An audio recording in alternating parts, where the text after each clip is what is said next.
We'll go ahead and call the meeting to order. It's 5:31. You can go ahead and start recording. Perfect. Everyone please rise for the Pledge of Allegiance. I pledge allegiance to the flag of the United States of America and to the republic for which it stands, one nation, under God, indivisible, with liberty and justice for all.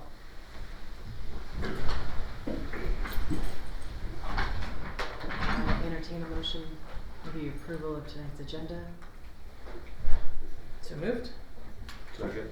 We have a motion and a second. All in favor say aye. Aye. Any opposed? Hearing none, the motion carries. Moving into the business section of the strategic plan. Alright, so here, because we have not had a strategic plan since 2019. The prior administration told the board there would be no strategic plan because it is the continuous improvement plan, which there is language that has sort of morphed that into the prior strategic plan into the continuous improvement plan. However, as an entity, we should have a strategic plan outlining where we're headed and how we're going to get there. So, based on that, I do believe we need to have a conversation and an understanding of how we're going to move forward with the strategic plan. I am aware that a committee's already been created. The board does not know who's even on the committee. It's my understanding that kind of came out of the long-range planning, which is great. However, we need to implement the goals and measures so that the committee can actually do what it needs to do, if we're going to go that route. I would like us to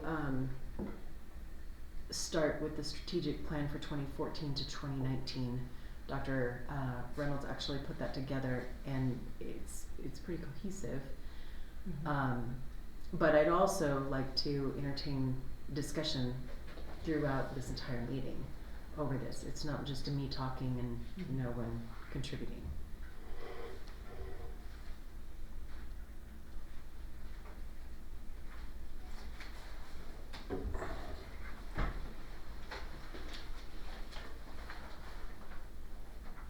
So you said you wanted to start with that plan. Do we want to review Absolutely. what I would hope that we've all looked over that before we came to this meeting tonight. I hope so too. Well, there are also the 1-year plans, which I don't know why anyone would create a strategic plan only for 1 year. That just seems kind of challenging. But because that's the only one we have for a 5-year span, which to my understanding, they are relative to a 5-year plan, and they can be modified and tweaked along the way. I don't know if we want the strategic plan to look like this, but it's what we had in the past, so I thought we could start there. I know, Bob, I would hope that you've been a part of strategic planning in all the years prior. Many. That's what I figured. Yeah. Yeah. So, We'll just take Bob's old one. You can't even find it. well, we had trouble finding the ones that we have, because I did ask for 2010 forward because I thought that would give us a good scope of where was the district, what have we done, how did we get there, what measures did we use. But 2014 to 2019, we've got that, and then we've got the 2 strategic plans for 1 year that's inset of those years from the prior administration.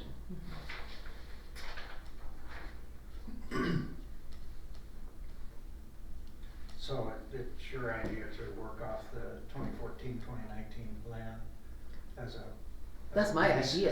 As a base. Absolutely. Got If it. anyone has a better suggestion, toss it out there. I mean, there's obviously similarities Right. among all of them. So. Right. There are, and I just want to make sure that we are preparing a plan that we can build off of.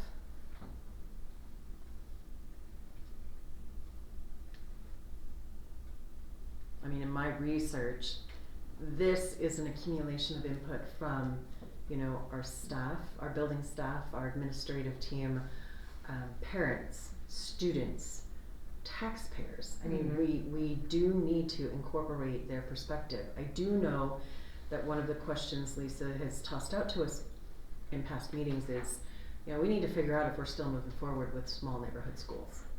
That's a big one, because that is what our district is the small neighborhood schools. There's benefits to not having small neighborhood schools, but there's also, in my opinion, significant benefits to keeping them small. Yeah.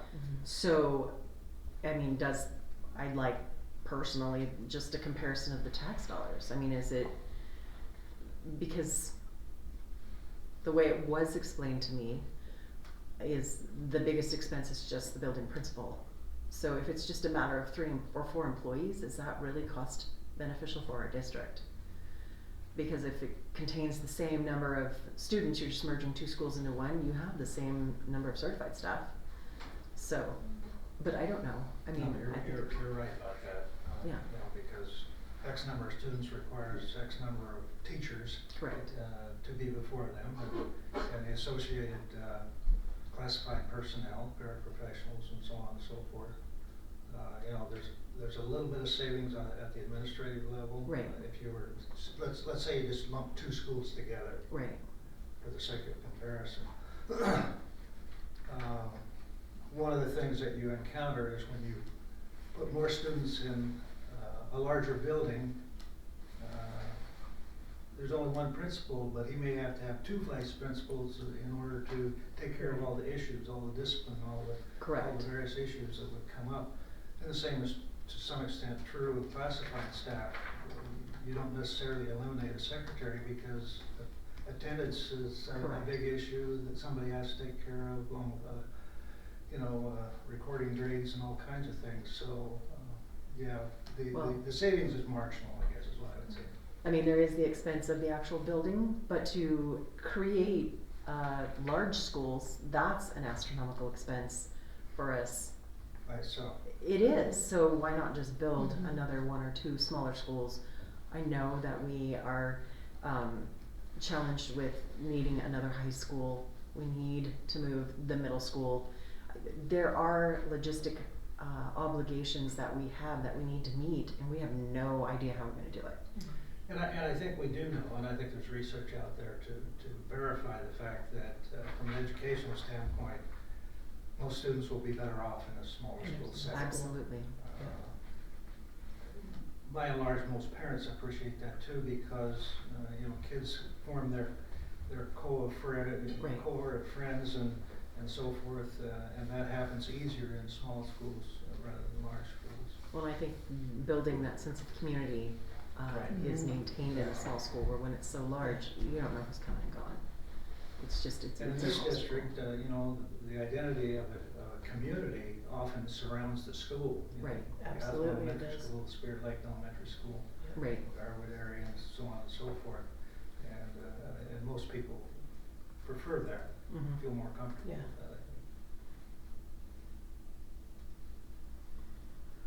Well, and the expense up front, I mean, if we were to move to a large schools district, our facilities aren't large schools. You know, No. we physically have small schools currently, so we would have to add on or build new Right, schools we're- to even accommodate Right.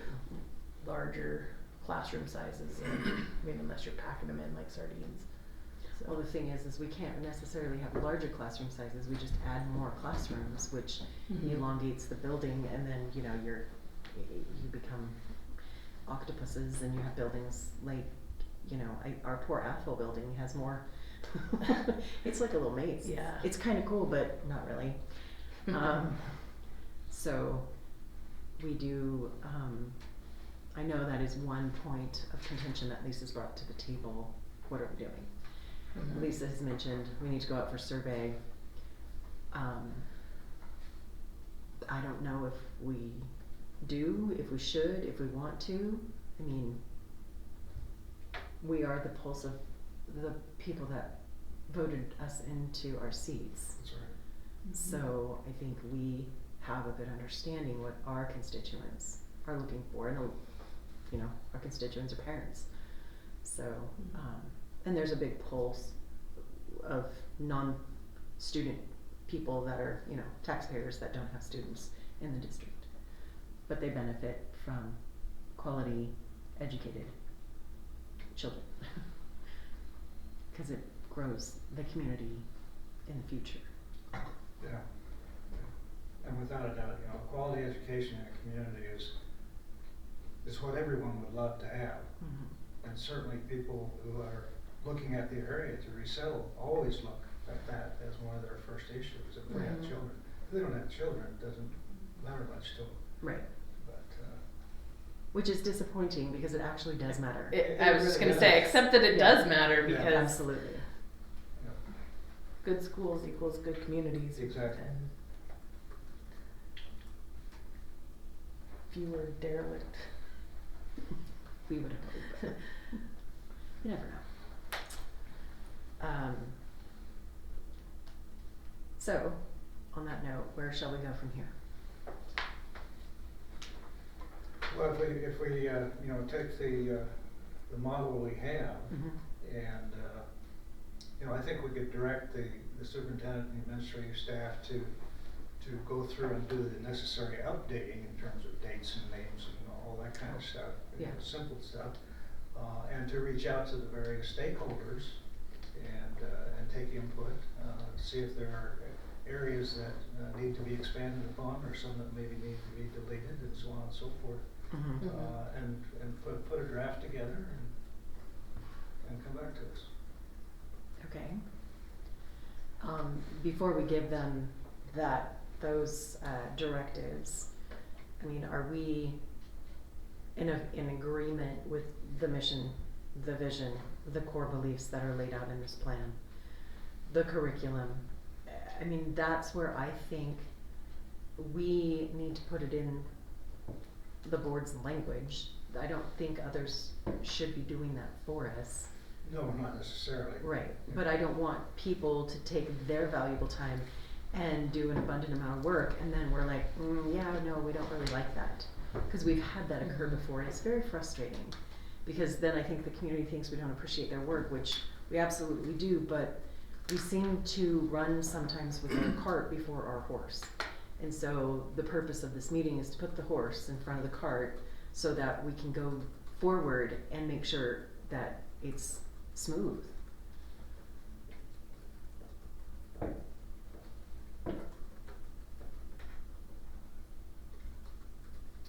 You know, I don't have any large scale disagreement with, you know, mission, vision, and core beliefs and things like that. I mean, you can always wordsmith that a little bit and, you know, maybe make it sound better in some form or another, or you know, maybe it is more pleasing to the board's eyes, Mhm. you know, which is fine. I have no problem doing that. Right, Well, we have a mission statement already, we do, and I don't, so we don't, it's slightly different. I want Right.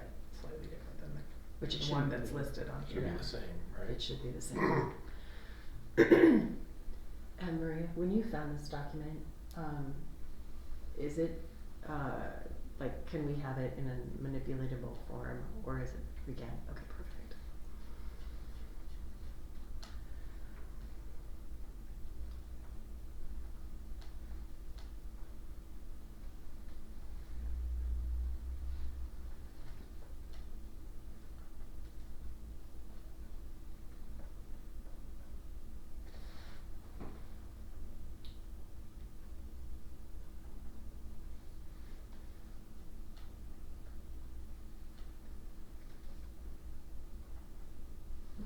Okay, so each category has multiple goals.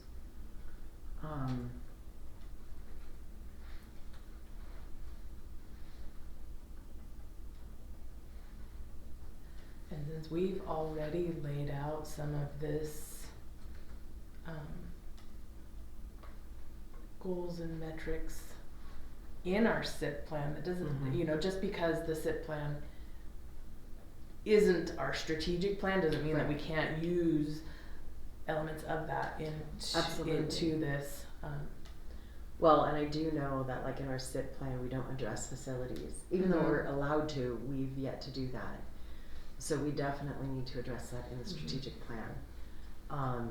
As far as instructions, you know, we don't address that in the SIP plan, but instruction and the expectation of this board for the community needs to be laid out.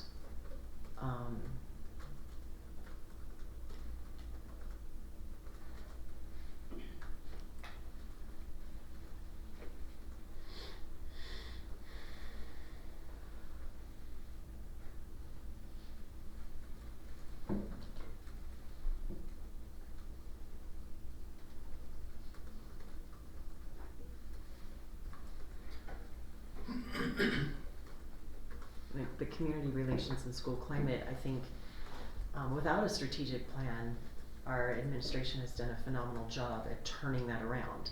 Is it perfect? Absolutely not. Will it ever be? Probably not. But the reality is our community is willing to come beside us if we reach out and say, hey, we need you to partner with us. A good example is what occurred today. Yeah. So, and we have made our own, you know, resolutions regarding parent rights. So I think our strategic plan needs to incorporate an element showing how we are supporting parents' rights That's a in good education. suggestion, Yeah.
Are there any other categories that we wanna see?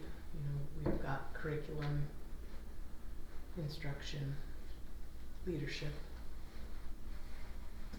community relations, and facilities. Is there anything else that we would see as an important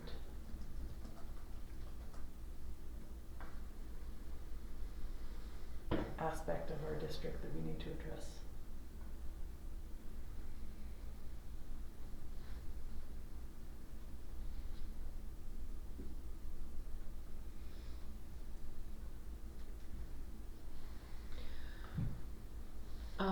One thing that I do think we need to dive into, specifically as a board, is the evaluation method for our leadership, which we use the Charlotte Danielson evaluation model.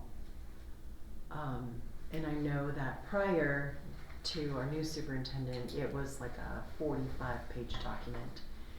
And there is literature out there that states everyone's using it wrong.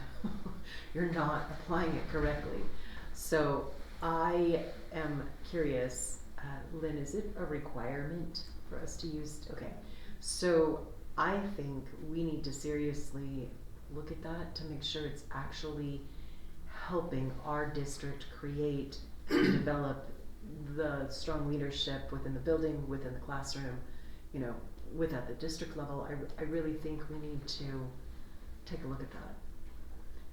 The caveat to that is it is required, but there are districts that are, my understanding is there are 2, possibly 3 districts that have petitioned to the state to use a different evaluation tool. So I don't know what that process entails, but there are districts that are getting permission to move away. So And whether they have full permission or they're just in the process, that I don't know, but I do know that there are districts that are attempting to go down that road. Well, and I know we have taken this enormous document and scaled it down to, I think we're 20-ish pages Well, now. it's way less than that. Okay, well that's good. Yeah, I don't know if the board's seen it recently, which we are supposed to approve that. Would you like to see it? Yes, please. So my question is do you need to just have the general one, cause we have a certified one, we have classified, we have for We school need to see sites. all of them. You want all of them? Yes.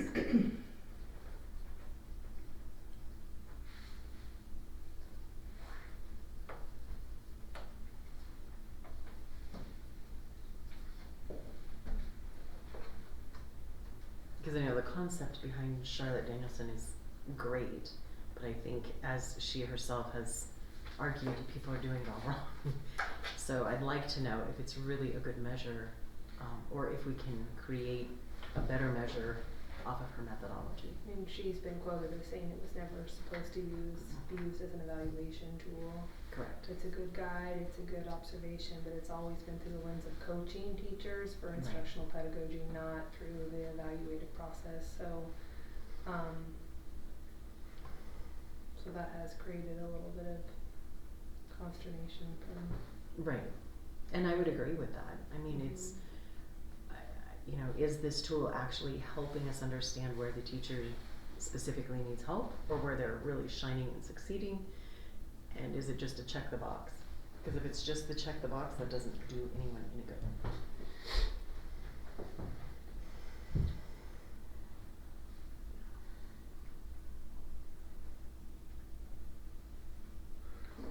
One area that's not addressed in this particular draft as much as it is in one of the others is professional development. Okay. I think that's a pretty important piece that needs to be in there. I would agree. Do you think that should be within its own category? Do you think it should be part of instruction or part of leadership? Well, yeah, partly under leadership, but I think it's probably could be a standalone. Okay. So we'll need to add that. Because you're gonna have elements of that for every level of staff.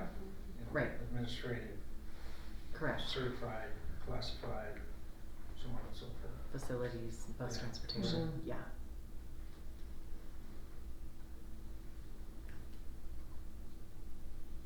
I just got one thing. Okay. So we do all this work, Yeah.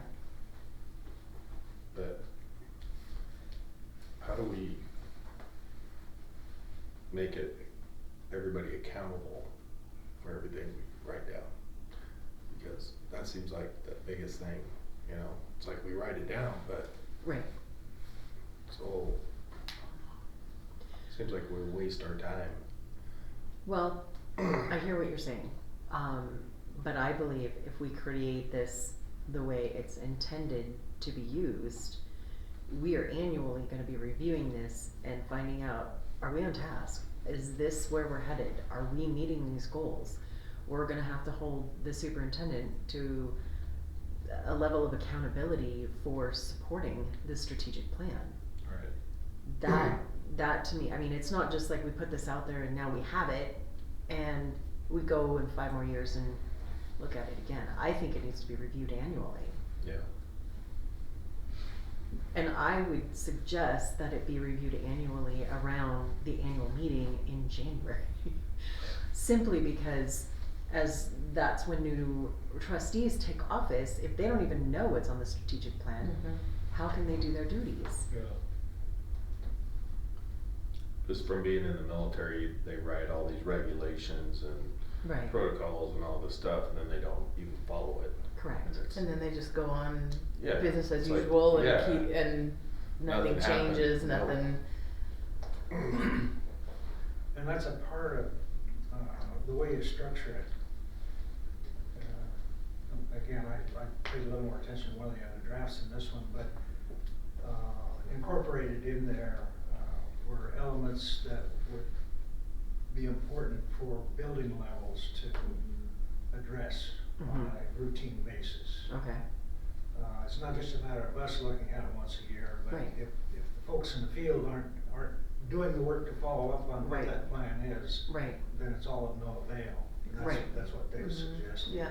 Well, If you write concrete measurable goals though, with maybe benchmarks of objectives, and those are the benchmarks, like you're Yeah. checking in, where are you at with this progression? I mean, it's all in the way you write it. That's particularly true with curriculum in some of those areas. Right.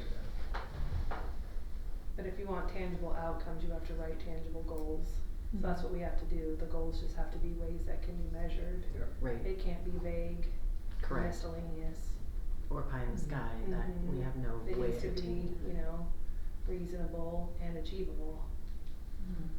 Which, Well, for example, it talks about graduation rates and dropout rates and some of those kind of things. Those are things you can pull data from in order to see where, and that kind of reporting to us as a board is important for us to know whether or not. And not just at the end of the year when we do our SIP plan. right, which is when we do Yeah. attain that data. Mhm. And maybe, it's because it is hit hard in the strategic plan, and initially, the first strategic plan I ever was exposed to, everything was so like, whoa, no, we gotta bring this down so that we can at least attain something. Nobody Right. wants to keep working, banging their head against a wall. It needs to be practical. Yeah, exactly. So then we kind of implemented the 3% measure. So we took, well, this is where we're at. So Mhm. realistically, we should be achieving at least a 3% growth. And then next year, if we went way beyond it, perfect, we'll start with that number and then march up That's our new 3%. Yeah.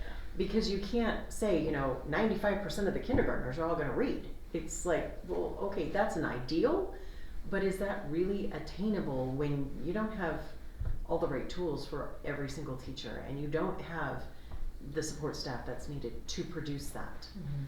So, I do think we need to marry some of the SIP plan either into here or Mhm. acknowledge in here that the SIP plan highlights or focuses on this. I think legally we're required to have performance measures, so the idea is that they do marry together. Okay. Well, in the SIP plan though, I don't think we call out how they're going to achieve what they're gonna achieve. Right. So this would then call that out. Mhm. Okay.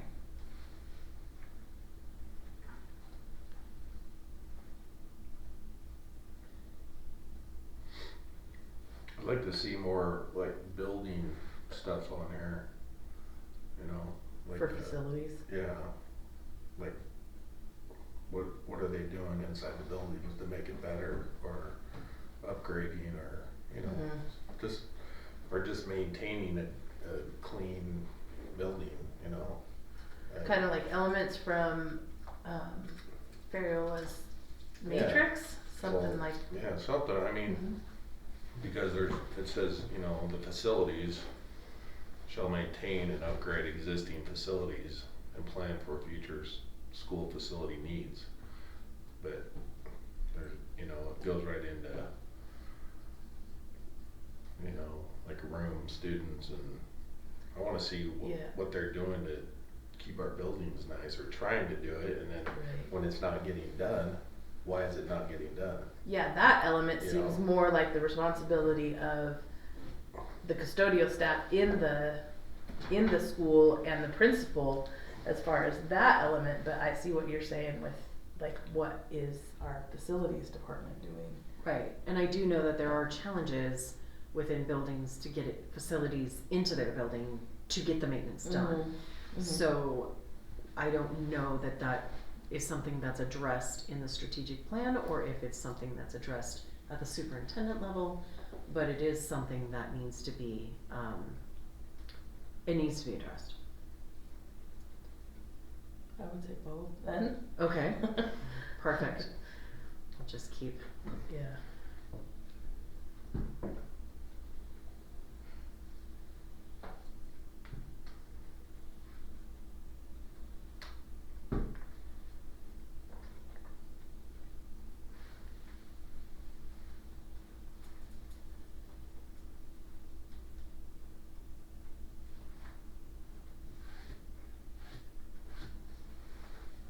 one thing that's not mentioned in here is safety development, and we do have a safety program in place.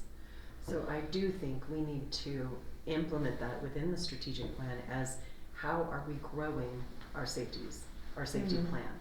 How are we, what's the game plan for putting an SRO or an armed district safety specialists at each school? I mean, is that the route we're going? If we're going that route, how Mhm. are we doing it? I mean, there are pros and cons with working with the SROs and with having our own staff. So, I mean, we need to weigh that, and I think maybe that is, I know Lisa needs to weigh in on that. I do believe it's her intention to get to the point where we have an armed district safety specialist at every school. Simply because having an SRO, they are hours on a part-time basis that, if there's a call, they're gone. Because that's how the program is designed. That's not necessarily the benefit for our kiddos. But, like, I met the gentleman up at Timberlake, he's like, Deputy Wheeler. yeah, he's really awesome. So those types of relationship, I think, are pivotable, that word, for our thank you, for our district, because when you go to games, they're there. I mean, it's not just our SROs, or not just our armed district safety, the SROs will come as well. And just make sure everybody's getting along nice, and I think that's important to maintain that integrity within those programs.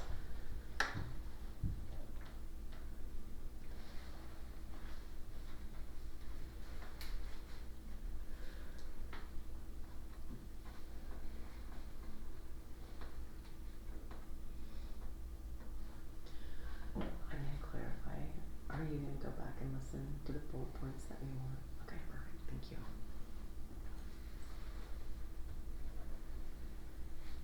And I appreciate not having the cooking drives nuts. Mhm.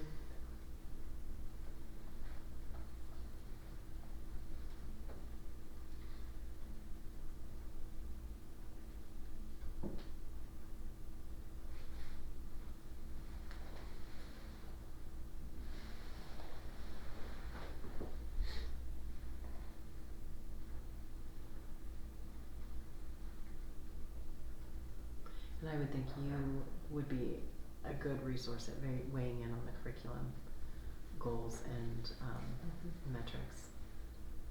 Let's hope so. You're great. Could be questionable.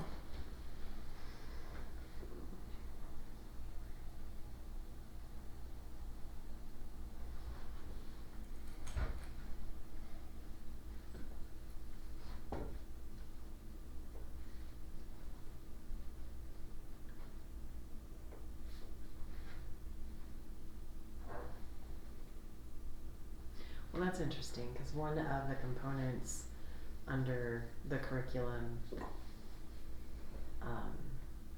where is it, is standards for money management and financial literacy shall be integrated into curriculum in a manner that ensures all students receive adequate age-appropriate instruction. Well, it wasn't until this last year that we actually put like a budgeting class in the high schools for kids to learn, when you're out on your own, this is really how it works. So, I mean, and that's the 2022 school year. So, but if we want to, I know, because Bob's mentioned he wants the shop mechanics, the tangible trades to come back. So do we put that in here? Because I think if we're going to do that, we need to tell the district how we're getting there. Because I do think there's significant value in it. We should have never walked away from it. But when you have to cut corners and make changes to accommodate everything else that, those above us demand, how do we put it back? Yeah, that could certainly be incorporated into the curriculum area. Yeah.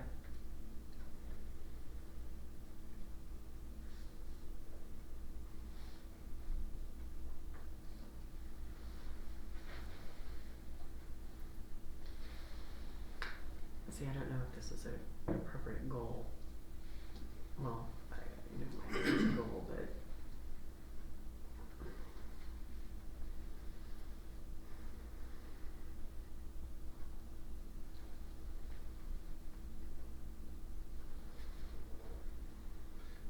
relation to, safety, one of the other drafts does have language in it about, the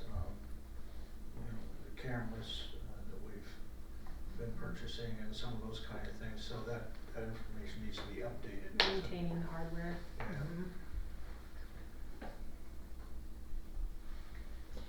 And I also know, I'm not sure if I read it in this one or one of the other ones, there was language about the whole concept of one-on-one with a computer and a student. We have heard repeatedly, or at least I have heard repeatedly from students and parents, we don't want to be on the computer so much, give me a textbook. So we should probably look at that. Develop some language that Yeah. gives Yeah. better guidance in that Yeah. regard. Yeah. Because I still am blown away that we think, we should start the children out at kindergarten. I don't personally agree with that, but, middle school, high school, absolutely, because that's where they're headed. Right. But the little people, there's so much more brain development that can go on without a I computer. agree with that and have long agreed with that, but from what I understand, we're in a little bit of a forced situation when it comes to testing kids. They have some adaptability to computers to be able to do that successfully. That I Because do of the understand. II. That I do understand, but I also They're know we're looking at a new different program. one. I was selected to be on the committee, so that's nice. I'll have some inside knowledge about potential, where they're going. But yeah, at this point, everything is digital, so they Well, do have to navigate that. The reality is everything will probably remain digital, it just depends on which program we're doing. But if it's a matter of teaching a kiddo how to use the mouse and poke an ABC, that doesn't require computer activity every single day that they're on the computer. It just doesn't require that.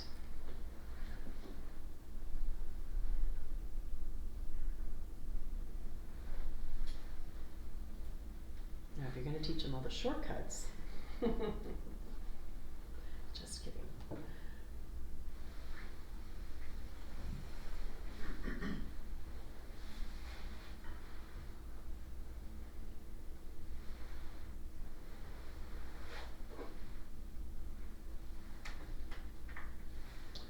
Then maybe you can help out a little bit here. There's some language in one of the drafts that talks about the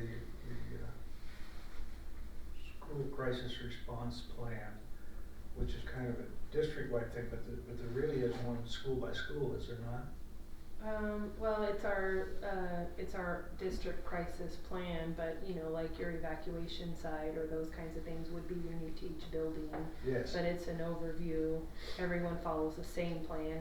Some of the locations or there might be a few of the processes that would change a little bit, just unique to the building, but it is a district-wide plan. And how frequently is that plan reviewed building by building? That's a really good question. When Lisa was doing the district safety task force, they would meet monthly, and so they definitely went over it annually, and then the armed guards would kind of talk through it, and the SROs, if there were changes that need to be had. I know we talk about it at our admin meetings at least once a year, but I haven't been a part of all the district meetings this year, so I don't know if that's continued to be incorporated, but I know they look at it annually at least. So.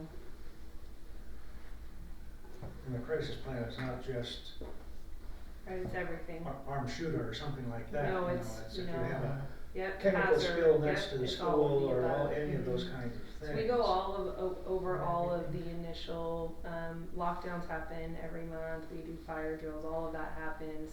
There's a schedule of when you're going to do it, legally we have to do an earthquake drill, so they go over all of that, we go over the crisis plan, with the admin team, and then, the buildings do it at the building level. If there's changes that have to be made, we talk through that, but, I don't know how often they're pulling that up as far as at the building level. But the only changes they'd be making to that document would be like if they were evacuating to a secondary site, because otherwise it's pretty uniformed. Well, our crisis response document isn't a public access document. Mm-hmm. Where we have fallen short as a district is we don't have policy to support our crisis response. So in policy would be the directive of how we handle a toxic spill. In policy would be how we handle different components, so that when a parent says, what are you gonna do, we can direct them back to policy, which also governs what are they gonna do within the building. I mean, it is specific, but the main components need to be accomplished within the policy. Yeah, that's true. My biggest concern is when you have that kind of a happening, what you would classify as a crisis happening, there's a real tendency for emotion to take over, and people forget what they're supposed to do or who they're supposed to call and all those kinds of things. And it's really important that that get drilled in pretty well. Not that, you know, we want people to spend all their days on that kind of thing, but on the other hand, it's very important that they can kind of react automatically under stress and that kind of So situation. kind of the process would be that the superintendent would head over to wherever building it was, and they would kind of take the lead. Communication would all funnel through the district office, and then if law enforcement was involved, then they would kind of take, you know, they would be the command lead on that, and then directing the superintendent. But the idea is that the people that are involved or at the scene in the middle of the crisis are not necessarily the ones communicating. Superintendent would head over, and then they're directing the communication out to parents and everybody, so it's just factual. There's, you know, it's non-emotional. Things aren't getting lost in translation. So the idea is that would funnel through one or two people. So we do practice like what that would look like. We have draft statements of, for various crises, what that would look like. So the idea is that it is a little bit more rote, and if you're the principal in the middle of it, then, you know, that communication piece is kind of taken off of your plate. But ideally, if, you know, a law enforcement is involved, they're going to take the lead regardless. That's understood. But I'm really thinking more in a case where you have to evacuate an entire building, for example. Who makes a decision about where to go, and what happens if the place So where we have all of where you're that. to go is also being evacuated? Yeah. What's a secondary, for example? Those kinds of things. So we have reunification sites that are off campus, out of the district, so that it isn't, if in case of, you know, if Lakeland High School had to be evacuated, there was not another building that could house Lakeland High School, all those students. So we do have reunification sites set up for the north and the south, so that's all dialed in. We work with those facilities on a regular basis, so we're actually going to do a trial here this year of just walking through that again of what that protocol looks like. Do we have all the so all of that's dialed in. I mean, we could probably practice it more, just so everybody, but the idea is that we have all the, like, what the communication would look like, and, you know, there could be some unique pieces that you have to add into that communication, but for the most part, the standard response is already dialed in, and we have that. But we would remove that from the building, and it would happen at the district level. Somebody would come alongside the principal, and then they would be communicating together, but one person would be funneling the communication, so it's a controlled environment. Well, and I respect what you're saying, but to Bob's point, how do we hold people accountable to that, and making sure that we know that we know that they know that we know everybody's on board. We just had an incident, and I've been inundated with emails. I didn't even know we had an incident. So that is hugely problematic, because I am grateful that it was handled correctly. I'm a little peeved that it took 4.5 hours to explain to the parents what was going on. That's not acceptable. So there is always room for growth, and we need to just be able to make sure that we know that we're doing our due diligence to make sure that they know that they have to do their due diligence, because we all answer to the parents and the taxpayers. So yeah, that's, I don't know if, but to Bob's point, it should be part of this as far as a measure on. Well, there's some of it that's addressed in here, but I think it could probably be expanded upon a little bit in terms of what our expectations are. Absolutely. And what that process is without compromising. Yeah. Absolutely. Yeah. I would like to see more too on our special education departments in this strategic plan. Okay.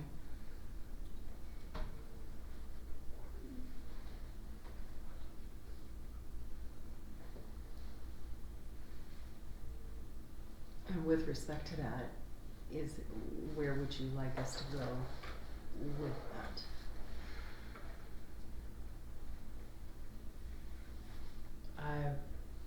I wanna see things more spelled out Okay.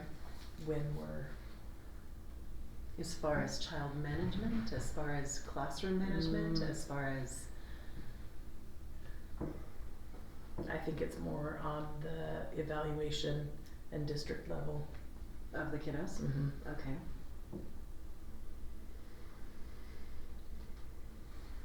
As far as the evaluation process or services being rendered, or Both.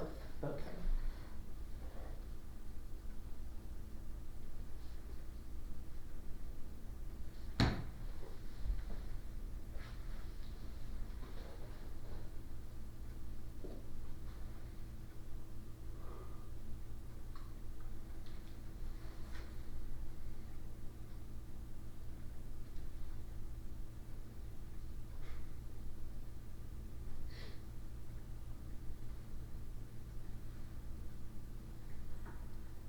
What we also don't want to do is create a document that puts measures in place so that we need to maintain the transparency.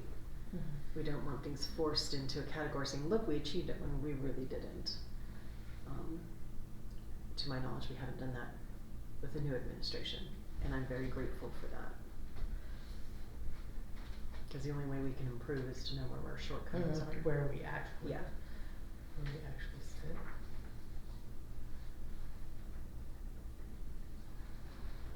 Well, and in light of transparency and us wanting to provide that information, there's nothing in here about financial. There is a goal number 2 under leadership that talks Oh, about yeah, fiscal yeah. responsibility will be maintained. Yes, Yes, we would hope so. However, is what's being stated here for the activities portion, which in my mind, it doesn't have to look like this. This is just Right. a starting point to take a leap and go, what if we did it this way? Which may make way more sense. I don't know. I mean, is there a template? I can look, I don't know that there is one. I don't think there we could is. create our own, yeah. Right, so this should be able to be read by every member of our community to give them a clear insight for what we're doing and how we're doing it and why we're doing it.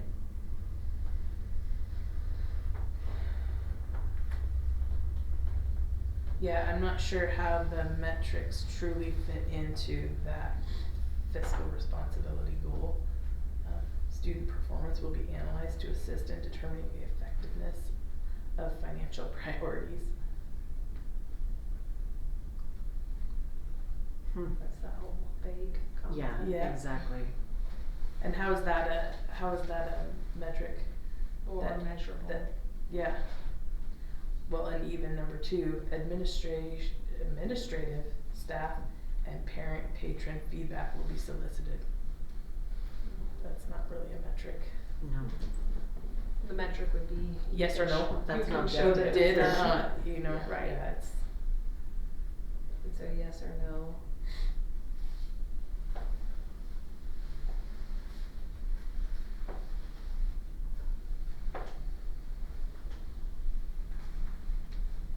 and I don't think the audited financial report will be being utilized by the board and administration to determine the fiscal status of the district is appropriate metric either. It's just not, cause it's too after the fact. I mean, you right, know, but see here under, using monthly budget to actuals is more of a metric than that, but Right. it still isn't a metric, it's just saying that you're gonna do it. right, but for school improvement will be ongoing as a goal. It states that evaluation by outside teams will be encouraged and completed at regular intervals. We are obligated by statute to do that. Yeah. That's not an encouraging situation. Yeah. That's mandated. So, And I know that we kind of strayed away from that, but it's the reality, we have to have that.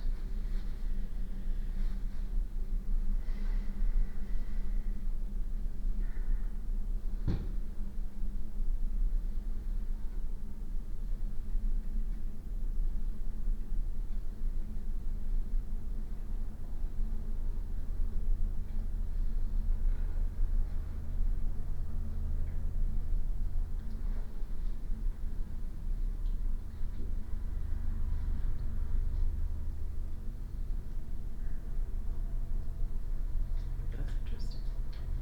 So, oh, I was just, is there other input that we'd like to have on here?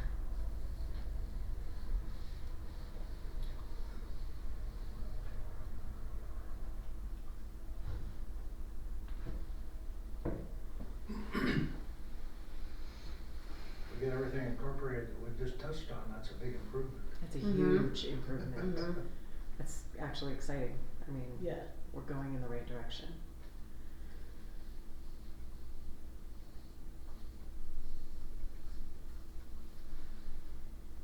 I don't know if people noticed Ray's on her own tonight.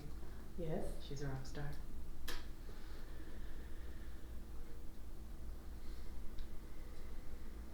So do we have a formed committee, a to be informed committee, or anybody's invited, or what's the direction? Can you speak to that? 'Cause I don't know. Actually, I'll let Rebecca speak to that because I have not been a part of it. So, Could you please come to the podium? yes, Thank you. And state Rebecca your name. Davis, Executive Assistant, I read. Currently, it started with our Long Range Planning Committee, Right. and they kind of all just stepped in place, well, most of them, to help with the strategic plan. So we only had, one or two meetings with them. So that's kind of where we're at, and it's Okay. mostly parents and patrons. There's no students or anybody attached. In the Okay. past, though, 2014-15, there was a much bigger, broader committee. Right. So More stakeholders. more stakeholders. So it's where you guys want to go with it. Well, I would love to see as many people as are willing to Join. yeah. participate, because we want the voice of many. I think that gives us a, And I do think I the think students. it's equally important to make sure that representative stakeholder groups are properly represented Absolutely. in the Yes. committee. Absolutely. So no one's left out of the process. That to me is more important than the total number. yes. Right. Yep. I would agree on that. So based on what you've said, Rebecca, we need student leadership, some certified staff, non-certified staff, Yes. city government, Yep. A little bit of everything. right? With respect to that, on the general participants, it appears that in the past there have been 2 trustees that were on this committee. Does anybody want to commit to being on the strategic plan committee or Dave rotate will, it? because I could tell he really loves it. I love city so much. Yes, you do. I think Bob just volunteered himself. Well, I don't think we can avoid it. I know when we ever get the policy committee back up and going, it's probably gonna become a weekly event, so, cause we are so behind.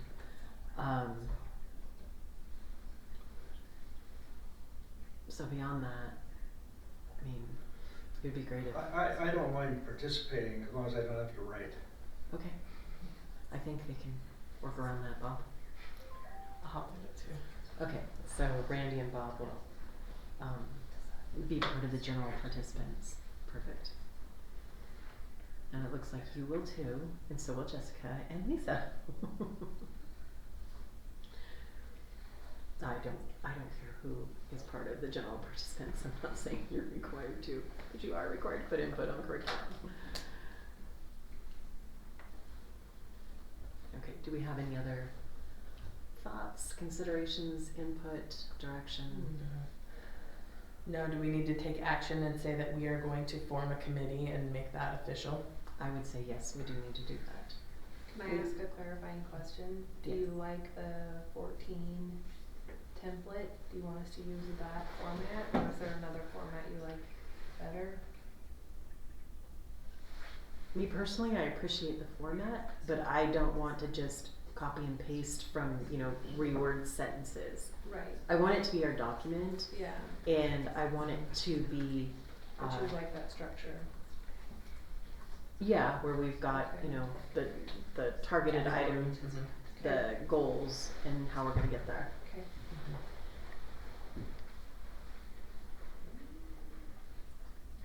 I like the phrase performance measures a lot better than metrics, but I do too. Perfect. So we can make that, Mhm. yeah.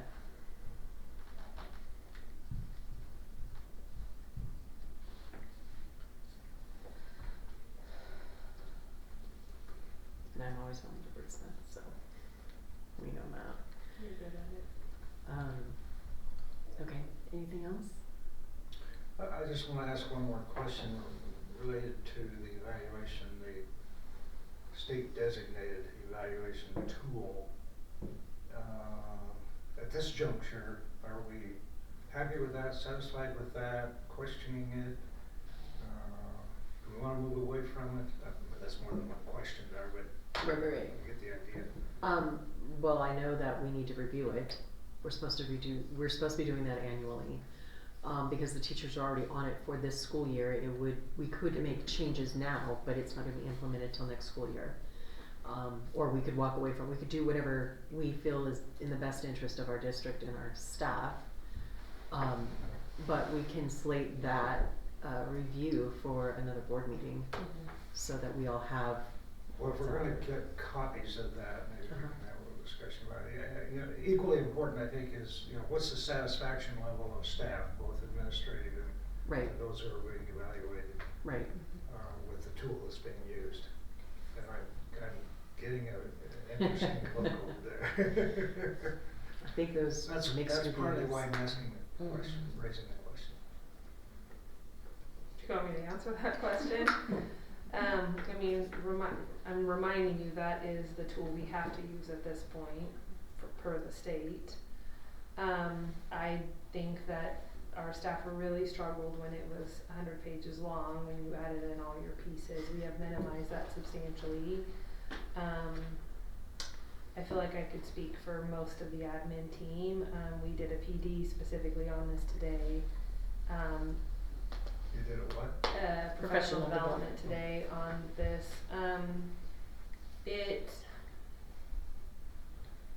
It's a good structure. I don't feel like it helps through the lens of measurable instructional practices that, like from a coaching model, to really help a teacher become better. It's set up to be an easy kind of check the box if you see these things. And remember, APE's all attached to this. I mean, there's a lot of requirements attached to this evaluation tool. And I feel like as a first year, second year, third year teacher, you could get proficient on that and you wouldn't know if there were areas of growth that, unless the principal was telling you that it's not intuitive.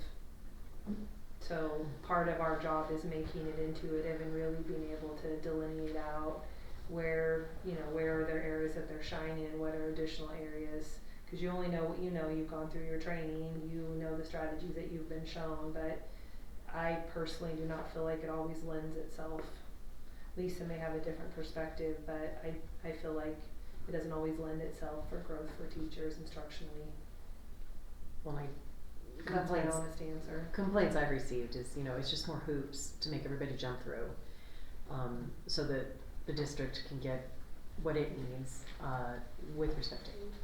So for that tells me that we're not doing a service to teachers, or certified staff with reviews in saying, here's where you're doing great, here's where I'd like you to focus I on think- improvement. I think we do a really good job in that sense. Okay. Our principals make it that way, but I Okay. mean, the idea is that it's just a tool. And, you know, I'm sure that some probably do a really great job and some not so much. I mean, that's just, but I think they really try to, our presentation is always this through the lens of coaching. So, you know, there's different domains that talk about student behavior and how you're addressing student behavior, how you're dealing with transitions, how you deal with wait time. There's all these components. But if I don't know what best practices around wait time, that Right. document isn't gonna help me. So it really is reliant on the principal having a lot of instructional knowledge, in my opinion.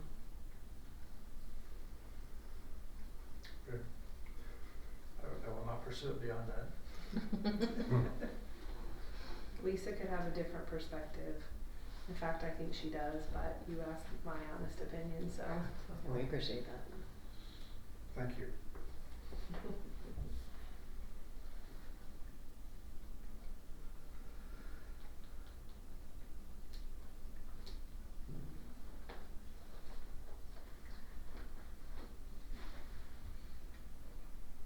So for this committee, they'll need to have access to the SIP plan Mhm. to kind of see where the measures are, Mhm. you know. And I think it would behoove us to go more from a stance of growth Mhm. as far as, you know, like a minimum of 95% of all students completing third grade will read at or above grade level. Well, I mean, over a 5-year plan, there should be a 15% improvement from the SIP plan, you know. Mhm. So we can look at, Mhm. are we attaining it?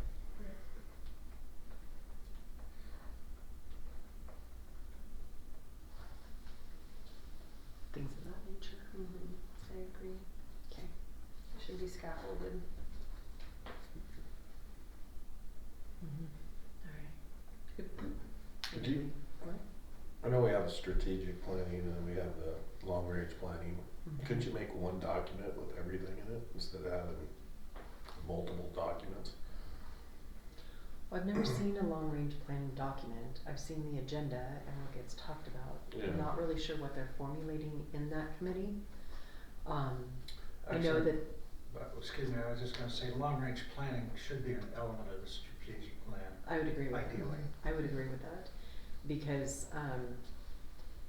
I know the long-range planning is also, you know, who reviewed the boundaries and came to us with, like, consider this. I personally think we need to look at all the boundaries, cause we've got kids going here, there, and everywhere. But, yeah, we should make long-range planning a component of the strategic plan. I just assume that would fall under facilities. Some of that conversation. Most of that. You definitely have bus routes and some of that, but, you know, bonds, all of that, that would all be attached to But I would think long-range that, and I think facilities. long-range planning should be Is its its own entity. category, Okay. just because Yeah. it does No, I agree, yeah. hit multiple areas.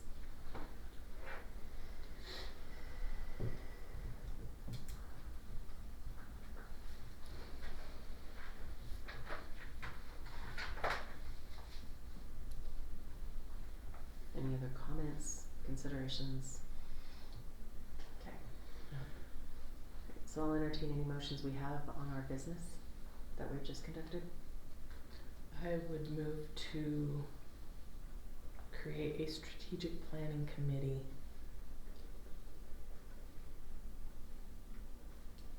We have a motion. Second. We have a motion and a second. All in favor say aye. Aye. Any opposed? Hearing none, the motion carries. Are there any other motions that need to be brought forward tonight with regard to the business we've conducted?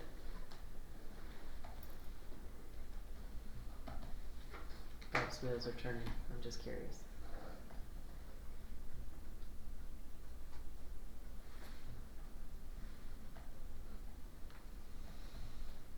Okay. Well, on that note, we can go ahead and adjourn the meeting. It is 6:36. Good job. Thank Like you. a record. I get to make it to the basketball game tonight. I was so fun.